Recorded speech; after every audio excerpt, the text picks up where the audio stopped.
reason why you're here today can be summed up in one word. Frustration. You're frustrated. You're frustrated. You're frustrated with the 9 to 5. What are you frustrated with? That's why I asked you those questions earlier. You're frustrated with being, you're frustrated with time, with being restricted, right? I'm not restricted anymore. Well, when you were, Yes. yes, the restriction aspect, you're frustrated with the point that you have to clock in, clock out. You gotta fake like you're sick to get the day off. You know? In my case, like I'm a beer drinker. I love to drink alcohol. I'm not an alcoholic. I just enjoy drinking, you know, occasionally. Not every day. My name is Juan, and I'm on. I won. I know, right? But in all honesty, I was frustrated. I couldn't have a beer at my desk. I thought that was crazy. That you couldn't have a beer at your desk? A beer at my desk.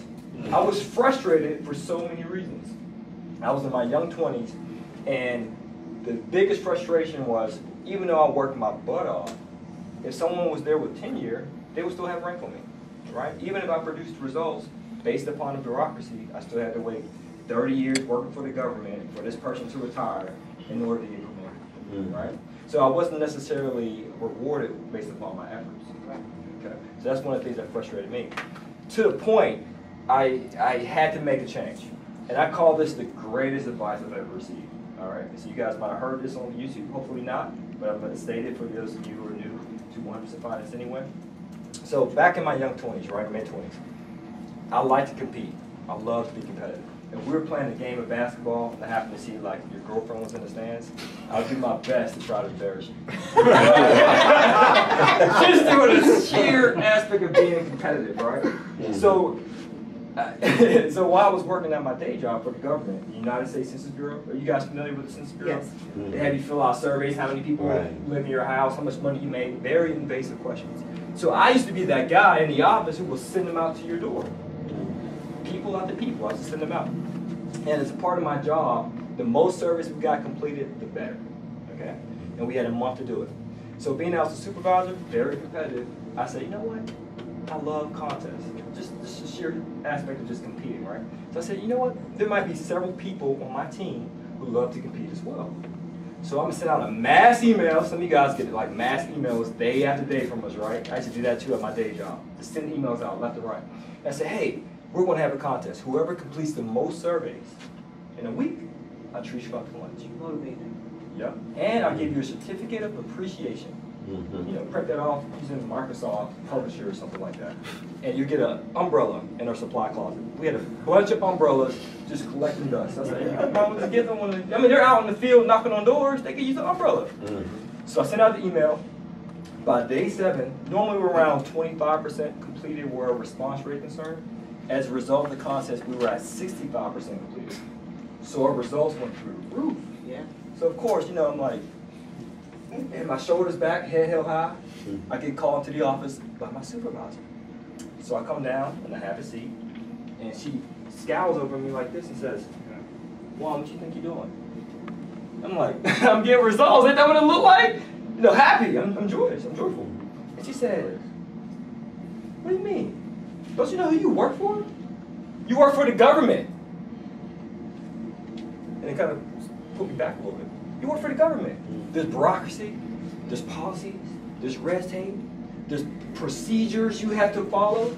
You cannot be incentivizing your staff with monetary value. I said, what do you mean? You treat us out to drinks every Friday when we do a good job, right? We turn up, right? And we did a good job during the week. I said, so aren't you incentivizing us as well? That was the idea. With monetary value? And she said, she was pissed off. Her blood was boiling. She's like, yeah, but I was sending a broad email advertising it. Advertising, yeah. So that's what got me caught up. The email, right? Right. And I said, okay. And she said, you know what, Juan? I'm writing you up. This will be notated in your file. Do not ever do anything like this ever again. And last, that's why I say this is the greatest advice I ever received. She said, maybe you're not suited for the government. Perhaps you're better suited for the private sector or doing your own thing.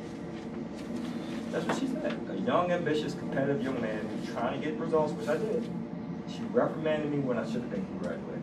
She did you a favor. She did me a favor, a huge favor. So I walked out that office. I felt a little dejected. Yeah. It was a little upsetting, you know, because I thought I should have been getting high fives and good jobs and all that good stuff. She robbed me of that. Especially if you love to compete, you do it just for bragging rights. And she brought me to that. So I sat down, back in my cubicle. I immediately, I kid you not, I wrote my resignation letter. I ain't turning it in though. I was stupid. I did, right? I still had some bills that didn't get paid. So I drafted my resignation letter, which we're going to get to a little bit later in this program, and I posted on my cubicle wall. So every time I sat at my desk, it was instant motivation. And I signed it, I posted it for my 30th birthday. How old were you at the time? I was 26 at the time, 25 at the time. 25 by the turn. So you wrote it 5 years Yeah. ahead of time. And I said, you know what? I'm going to write this resignation letter, and I'm going to submit it in by my 30th birthday. And this is where the turning point happened with me. I'm going to stop treating real estate investing as a hobby. Oh, I'll read a little video. I read a little book here. I'll watch a little video here. I'll listen to a podcast. I might network every now and again. I treated it like a hobby. So I realized, wow, that's the reason why I'm not getting no results. And I took it seriously, meaning I treated it as if it was a part-time job where I was my own boss. So nights and weekends, my spare time, I used my spare time wisely to make myself wealthy. I sacrificed my social life temporarily. That was hard for a young man, you know? Being in your mid-20s and you saying, no, I can't hang out. I gotta go to this networking event. I would love to go to the game, but I'm actually meeting with a real estate agent. It sucked. Temporarily. But that's what they say about entrepreneurs. You probably heard this before, right? Entrepreneurs do in the beginning what most people won't do. So that later, entrepreneurs will be able to do what most people can't do.